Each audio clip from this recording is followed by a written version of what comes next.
আসসালামু আলাইকুম। আজ আপনাদেরকে বলবো রিসেন্টলি মুক্তি পাওয়া সাড়া জাগানো কোরিয়ান হরর মুভি এক্সোমার গল্প। জনপ্রিয় এই মুভিটির রোটেন টমেটো স্কোর 100-এর ভিতর 91। মুভিটির কাহিনী ক্লিয়ারভাবে বুঝতে আপনাকে দেখতে হবে সম্পূর্ণ ভিডিওটি। চলুন শুরু করা যাক গল্পটি।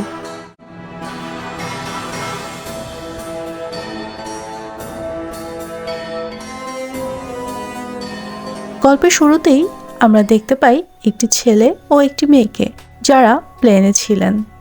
তাদের নাম হলিম এবং বংহিল। তাদের দুজনকে ইউএসের একটি হসপিটালে ডাকা হয়েছে একটি ছোট্ট শিশুকে পরীক্ষা করার জন্য, কারণ তারা দুজনই ছিলেন আধ্যাত্মিক শক্তির অধিকারী। আর ছোট্ট শিশুটি জন্মের পর থেকেই অনেক অসুস্থ। হলিম ছিলেন একজন শেমান, যারা পৃথিবী এবং অদৃশ্য শক্তির দুনিয়ার ভেতর যোগাযোগের মাধ্যম হিসেবে কাজ করার শক্তি রাখেন। আর বংহিল ছিলেন হলিমের স্টুডেন্ট এবং অ্যাসিস্ট্যান্ট। তারা শিশুটিকে পরীক্ষা করেন এবং শিশুটির বাবার সাথে তাদের বাসায় গিয়ে দেখা করেন। শিশুটির বাবার নাম পার্ক জিয়াং। পার্কের বাবা এবং তাদের পূর্বপুরুষ অনেক অর্থ সম্পদের মালিক ছিলেন, আর উত্তরাধিকার সূত্রে সকল অর্থ সম্পদের মালিক এখন পার্ক। তাই পার্ক তার পরিবার সহ আমেরিকাতে বসবাস করছেন। পার্ক তাদের দুইজনকে জানান যে তাদের ফ্যামিলির ওপর কোনো একটি অশুভ ছায়া আছে।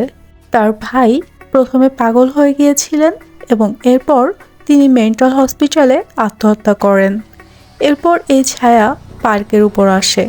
তিনি চোখ বন্ধ করলে শুনতে পেতেন কারোর করুণ আর্তনাদ। এরপর এই ছায়া তার সন্তান জন্ম নেওয়ার পর তার ক্ষতি করছে, ফলে শিশুটি জন্মের পর থেকে সারাক্ষণ কান্না করে। অনেক বড় বড় ডক্টর দেখিয়েও কোনো কাজ হয়নি। এজন্য তিনি হলিম এবং বংহিলকে ডাকেন তার শিশুটিকে দেখার জন্য। হলিম পার্কে জানান যে তার দাদার আত্মা সম্ভবত ভালো নেই তার কবরে। এজন্য তিনি পরিবারের কাউকেও ভালো থাকতে দিচ্ছেন না, যেটাকে বলা হয় গ্রেভ কল। তাই তাকে সম্মানের সাথে কবর থেকে বের করে আবার কবরে সঠিকভাবে দাফন করতে হবে। এজন্য হলিম এক্সপার্ট হায়ার করতে বলেন পার্ককে, কারণ এই কাজ তিনি একা করতে পারবেন না। এরপর মুভিতে দেখানো হয় একজন জিওমেন্সার কিম সেং ডিওককে, কোরিয়ান ল্যাঙ্গুয়েজে যাকে বলা হয় ফেনসুই মাস্টার। ফেনসুই হলো বর্তমান সায়েন্স এবং প্রাচীন আধ্যাত্মিক পরিবেশগত বিজ্ঞানের একটি অনবদ্য সংমিশ্রণ, যা কোনো স্থাপত্য নির্মাণ কিংবা কোনো মৃত ব্যক্তির সমাধি স্থলের জমি নির্ধারণ করার জন্য কোরিয়ানরা ফলো করে থাকে। কারণ কোরিয়ানরা বিশ্বাস করে যে একটি সৌভাগ্য সম্পন্ন জমি গুরুত্বপূর্ণ যে কোনো কিছু নির্মাণ করার জন্য, এবং এই সৌভাগ্য সম্পন্ন জমি তাদের বংশধরদের জন্য সৌভাগ্য বয়ে আনে। মিস্টার কিমের সাথে ছিলেন তার সহকর্মী ইয়াং চাং, যার ব্যবসায়ী ছিল মৃত ব্যক্তিদেরকে দাফনের সকল প্রক্রিয়া সঠিকভাবে সম্পন্ন করা। তারা দুজন একজন মৃত মহিলার কবর খুঁড়ে তার বডি চেক করছিলেন, কারণ এই মৃত মহিলার পরিবার মিস্টার কিমের কাছে এসে বলেছেন যে তারা তাকে প্রায়ই স্বপ্নে দেখছেন। মিস্টার কিম কবর চেক করে তাদেরকে জানান যে তাদের পরিবারের কোনো সদস্য এই মৃত মহিলার দাঁত নিজের কাছে রেখে দিয়েছে, তাই তিনি স্বপ্নে আসছেন তার পরিবারের সদস্যদের। এভাবেই মিস্টার কিম এই পরিবারের সমস্যা সমাধান করে দেন। আর কবর খুঁড়ে কবর থেকে ডেড বডি বের করার এই প্রক্রিয়াকেই বলা হয় এক্সহুমেশন বা এক্সোমা। এরপর হলিম ও বংহিল ফিরে আসে উত্তর কোরিয়াতে এবং তারা দেখা করেন ফেনসুই মাস্টার মিস্টার কিম এবং তার সহকর্মী ইয়াং জং এর সাথে। হলিম এবং বংহিল মিস্টার কিম ও মিস্টার ইয়াং জং এর সাথে আগে থেকে পরিচিত, কারণ তারা সবাই পেশাগত কারণে একে অপরের উপর নির্ভরশীল ছিলেন। এরপর হলিম মিস্টার কিমকে জানান যে ইউএসএতে সে একজন সম্পদশালী ব্যক্তির সাথে দেখা করেছে যার পরিবার একটি অদ্ভুত সমস্যা ফেস করছে। ওয়ালিম পার্ক জি ইয়াং এর ঘটনা খুলে বলে মিস্টার কিমকে যে পার্কের দাদার অতৃপ্ত আত্মা কোনো কারণে তাদের সম্পূর্ণ পরিবারের ওপর রেগে আছেন এবং ধ্বংস করার চেষ্টা করছেন তাদের পরিবারকে। তাই একজন দক্ষ ফেন্সুই মাস্টারের প্রয়োজন যে পার্কের দাদার কবর খুঁড়ে এই সকল সমস্যার কারণ বের করতে পারবেন। আর এর জন্য মিস্টার কিমি পারফেক্ট চয়েস ওয়ালিমের কাছে। পার্ক অনেক সম্পদশালী ছিলেন, তাই তারা সবাই ভালো একটা পারিশ্রমিকের আশা করছিলেন এই কেস থেকে। এরপর পার্ক কোরিয়াতে আসেন এবং মিস্টার কিমের সাথে দেখা করেন। তিনি মিস্টার কিমকে নিয়ে যান তার দাদার কবরে, যেটা ছিল 100 বছর পুরানো। কবরটি ছিল জাপান আর উত্তর কোরিয়ার বর্ডারের পাশে একটি নির্জন বনের ভেতর। কবরটি ছিল একদমই সাধারণ, আর কবরের ফলকে কোনো নাম ছিল না, বরং ছিল কিছু নাম্বার, আর আশেপাশে ছিল কিছু শিয়াল, যা দেখে মিস্টার কিম কিছুটা অবাক হন এবং পার্কের কাছে এর কারণ জানতে চান। পার্ক জানায় যে সেই সময় কবর ডাকাতি হতো অনেক বেশি, এজন্য কবরটিকে সাধারণ রাখা হয়েছে এবং পাহাড়ে কবর দেওয়া হয়েছে তার দাদাকে। একজন বৌদ্ধ ধর্মগুরু কবর দিয়েছিলেন তার দাদাকে, যার নাম ছিল গিসুনে। পার্ক মিস্টার কিমকে বলে যে কবর খোঁড়ার কাজটি সে দ্রুত এবং গোপনে করতে চায়, কারণ তার পরিবারের লোকজন এই কাজের বিপক্ষে, কিন্তু সে তার নিজের সন্তানকে সুস্থ করতে এই কবর খোঁড়ার কাজটি করতে চাইছেন। তখন মিস্টার কিম কবরটির কাছে যেয়ে মাটি পরীক্ষা করেন। এরপর মিস্টার কিম জানান যে এই জায়গার মাটি অভিশপ্ত এবং তিনি এই কবর খুঁড়তে পারবেন না। এই কাজে সামান্য কোনো ভুল হলে পার্কের পরিবার এবং তাদের 4 জনের কেউ বাঁচবেন না। তখন ওয়ালিম বলে যে তারা কবর খোঁড়ার কাজটি করতে পারে, তবে একটি তন্ত্রবিধি পালন করতে হবে। এই তন্ত্রবিধি পালনের মাধ্যমে ওয়ালিম ওই স্থানে থাকা নেগেটিভ এনার্জিকে বিভ্রান্ত করবেন, আর এই সময়ের ভেতর মিস্টার কিম এবং তার সহকর্মীরা কবর খুঁড়ে কফিনটি উঠিয়ে নেবেন। তারা প্ল্যান অনুযায়ী কবর থেকে পার্কের দাদার 100 বছর পুরানো ডেড বডি উঠিয়ে নেন, কিন্তু মিস্টার কিম এই কফিনের মুখ খুলতে নিষেধ করেন।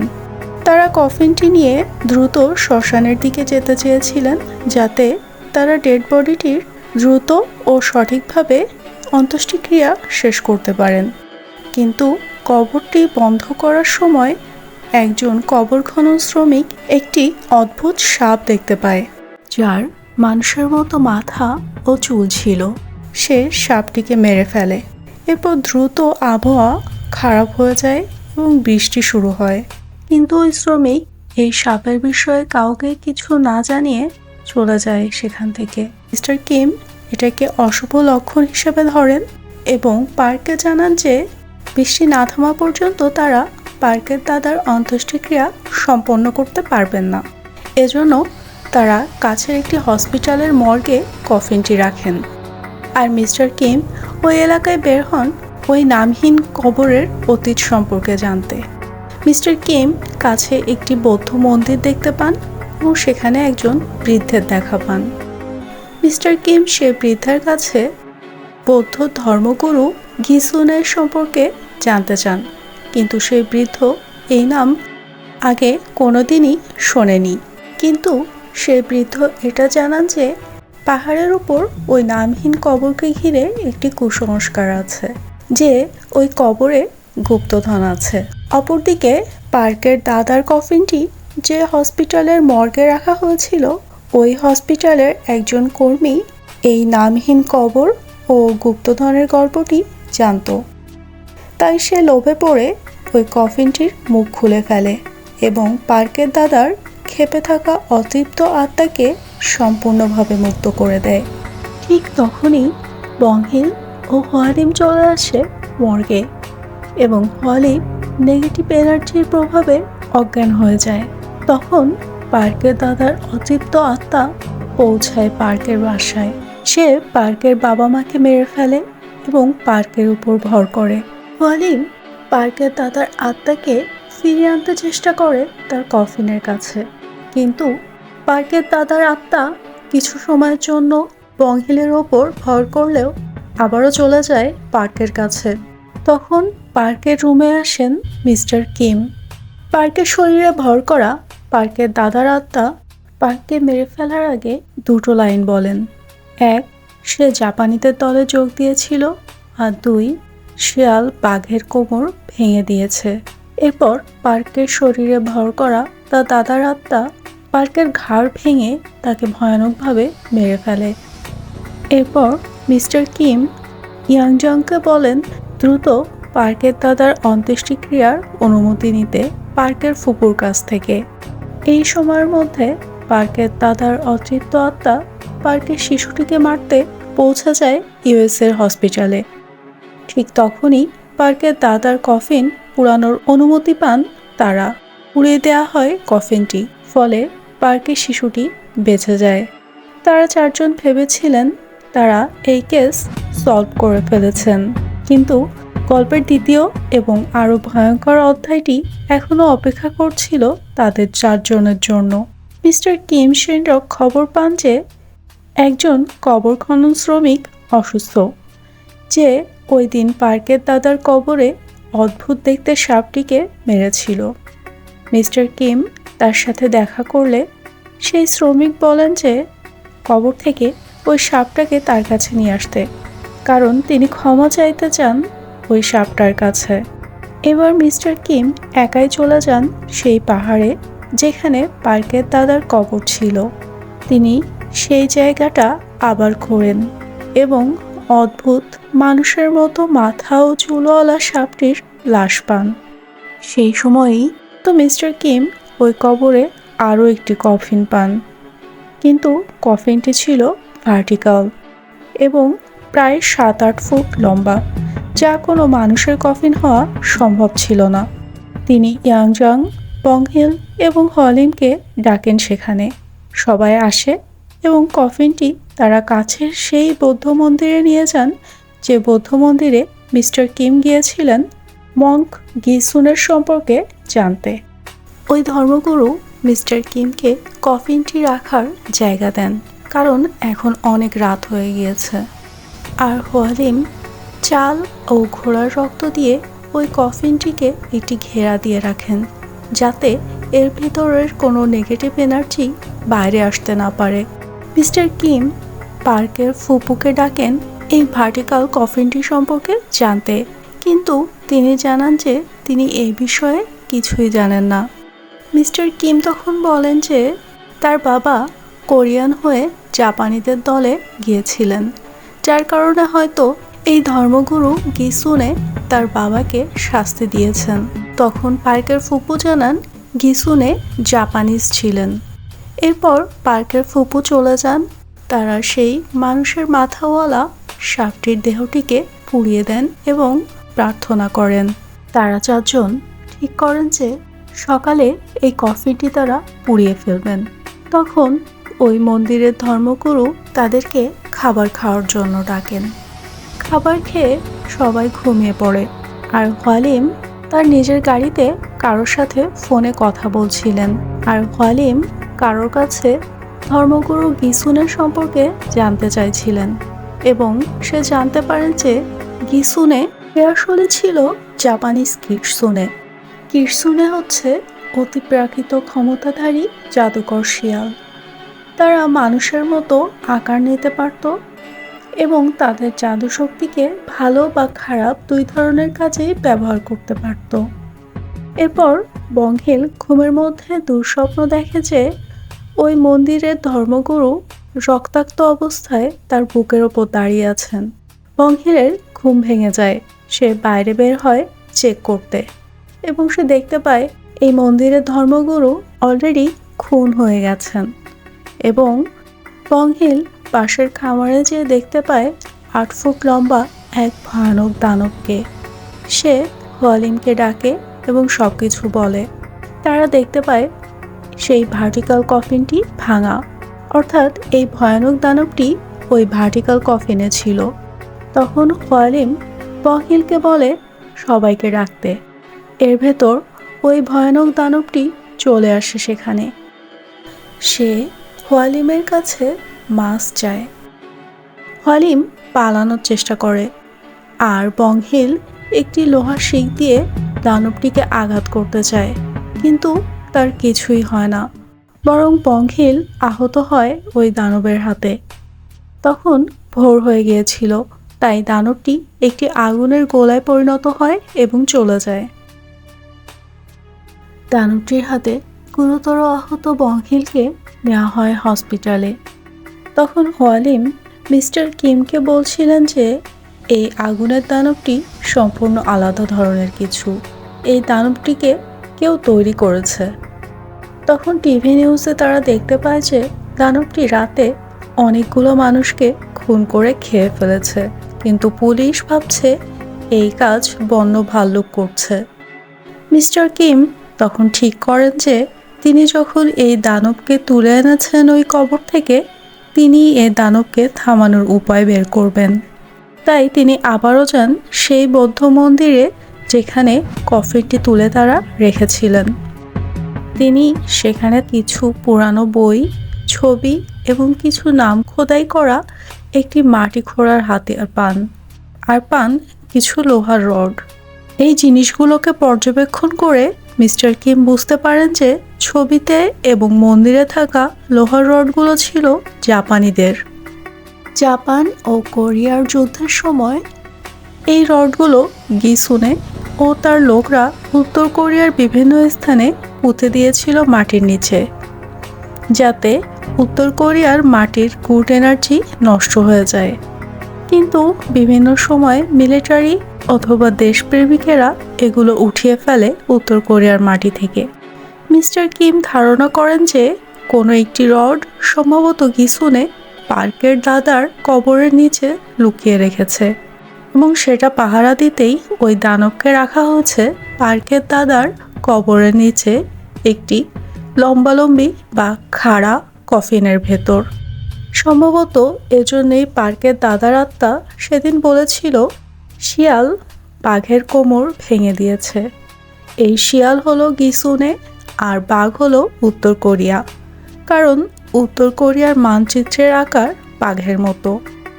অপরদিকে ওয়ালিম ও তার দুই বোন অজ্ঞান বংহিলের উপর একটি রিচুয়াল করে বুঝতে পারে যে বংহিলের শরীর এখন ওই আগুনের দানবের কন্ট্রোলে আছে। তাই ওয়ালিম বংহিলের শরীরের মাধ্যমে ওই দানবের সাথে কথা বলে এবং জানতে পারে যে সে 10,000 মানুষকে মেরেছে এবং পার্কের দাদার কবরের ওই জমিটি সে পাহারা দিচ্ছে। কিন্তু সে কি পাহারা দিচ্ছে এটা ছিল সবার অজানা। তখন মিস্টার কিম ও ওয়ালিম প্ল্যান করে যে তারা তাদের অনুমান অনুযায়ী কবরে থাকা লোহার রডটি উঠিয়ে নষ্ট করে ফেলবে, তবে হয়তোবা এই আগুনের দানবকে থামানো সম্ভব হবে। ওয়ালিম বলে যে সে দানবটিকে মাছের লোভ দিয়ে কবরের জায়গা থেকে দূরে নিয়ে যাবে, আর এই সময়ের ভেতর মিস্টার কিম ও ইয়াংজং কবরের জায়গাটি খুঁড়ে ওই রডটি উঠিয়ে নেবেন। তারা কাজটি শুরু করার আগে কিছু পবিত্র মন্ত্র লিখে নেন তাদের মুখমণ্ডলে। ওয়ালিম তার দুই বোনকে রেখে যান বংহিলের কাছে হসপিটালে, যাতে ওই দানবটি বংহিলের শরীরের ওপর সম্পূর্ণ কন্ট্রোল নিতে না পারে। তারা প্ল্যান অনুযায়ী কাজ করেন, কিন্তু মিস্টার কিম ও ইয়াংজং কোনো রড খুঁজে পান না ওই কবরে। অপরদিকে ওয়ালিম ওই দানবটির সাথে কথা বলে আর মাছ দিতে থাকে। দানবটি বলে যে সে জাপানি জেনারেল ছিল, তার তলোয়ার দিয়ে সে 10,000 মানুষকে মেরেছে, কিন্তু তার মৃত্যুর পর গিসুনে তার শরীর ও আত্মাকে জাদুমন্ত্র দিয়ে অভিশপ্ত বানিয়ে দিয়েছে এবং এই জমি পাহারা দেওয়ার জন্য রেখেছে। হঠাৎ দানবটি ওয়ালিমকে দেখে ফেলে এবং তাকে মারার জন্য এগিয়ে যায়। তখন ওয়ালিমের দাদির আত্মা তাকে বাঁচায়, কারণ তিনিও অনেক পাওয়ারফুল শেমান ছিলেন। দানবটি তখন অনেক ক্ষেপে যায় এবং ফিরে যায় কবরে। কিন্তু মিস্টার কিম তখনও কবরের মাটি খুঁড়ছেন লোহার রডটি খোঁজার জন্য। দানবটি মিস্টার কিমের সামনে চলে আসে এবং তাকে আক্রমণ করে। তখন হোয়ালিম উপর থেকে ঘোড়ার রক্ত ঢেলে দেয় দানবটির উপর। এই পবিত্র রক্ত দানবটিকে পুড়িয়ে দেয় এবং কিছু সময়ের জন্য তাকে থামিয়ে দেয়। তখন হোয়ালিম ও ইয়াংজাং মিস্টার কিমকে কবর থেকে বাইরে আনতে চেষ্টা করে। ঠিক তখনই দানবটি হোয়ালিম ও ইয়াংজাংকে আক্রমণ করে। তখন হোয়ালিম দানবটির সম্পূর্ণ অতীত দেখতে পায়। হোয়ালিম দেখতে পায় যে এই ভয়ানক ও নিষ্ঠুর জাপানি জেনারেল 10,000 মানুষকে মেরেছিল তার তলোয়ার দিয়ে, আর এই 10,000 মানুষের অতৃপ্ত আত্মা বন্দী ছিল তার ওই তলোয়ারে। এই জাপানি জেনারেল মারা যাওয়ার পর গিসুনে তার অন্ত্যেষ্টিক্রিয়া না করে তার ওই অভিশপ্ত তলোয়ারটিকে জাদুমন্ত্র দিয়ে আরও অভিশপ্ত করে তোলে। জাপানি জেনারেলের মাথা কেটে তার গলা থেকে পেট অবধি তলোয়ারটি ঠুকিয়ে দেওয়া হয়। তারপর মাথাটি সেলাই করে লাগিয়ে জেনারেলের বডিটিকে রাখা হয় ভার্টিক্যাল কফিনে, যে কফিনটি ছিল পার্কের দাদার কবরের নিচে খাড়াভাবে। আর গিসুনে কবরের ফলকে থাকা অক্ষাংশ ও দ্রাঘিমাংশ নাম্বার দিয়ে এই নির্দিষ্ট এলাকায় বন্দি করে দেয় জেনারেলের আত্মাকে। আর জেনারেলের ভিতরে ছিল 10,000 অতৃপ্ত ও অভিশপ্ত আত্মার শক্তি, যা জেনারেলের বডিটিকে দানবে পরিণত করে। অর্থাৎ এই দানবটি ছিল জাপানিদের পক্ষ থেকে উত্তর কোরিয়ার জন্য একটি জীবন্ত অভিশাপ। তখন মিস্টার কিম আহত অবস্থায় মাটিতে পড়েছিলেন। তখন তার শিক্ষকের আওয়াজ ভেসে আসে তার কানে। তিনি তাকে বলেন যে আগুন ও লোহার বিপরীত হলো পানি এবং কাঠ। তখন মিস্টার কিম মন্দির থেকে পাওয়া মাটি খোঁড়ার হাতিয়ারটিকে তার নিজের রক্ত দিয়ে ভিজিয়ে নেন এবং দানবটির মাথা তার দেহ থেকে আলাদা করে দেন। অবশেষে শেষ হয় এই ভয়ানক দানবের কাহিনী। বেঁচে যান হোয়ালিম, বংহেল ও ইয়াংজাং, কিন্তু মিস্টার কিম ছিলেন ভয়ানকভাবে আহত। কিন্তু ধীরে ধীরে তিনিও সুস্থ হয়ে ওঠেন এবং তারা 4 জনই স্বাভাবিক জীবনে ফিরে যান। এই ভয়ানক এবং পপুলার কোরিয়ান হরর মুভির গল্পটি কেমন লাগলো আপনাদের জানাতে ভুলবেন না কমেন্টে। এই মুভিটিতে আপনার প্রিয় চরিত্র কোনটি জানাতে পারেন কমেন্টে। আর আমার গল্পটি যদি ভালো লেগে থাকে তাহলে চ্যানেলটি সাবস্ক্রাইব করে আমাকে উৎসাহিত করবেন, যাতে আপনাদের জন্য নিয়ে আসতে পারি আরও ভালো কিছু গল্প। ভালো থাকবেন সবাই। আল্লাহ হাফেজ।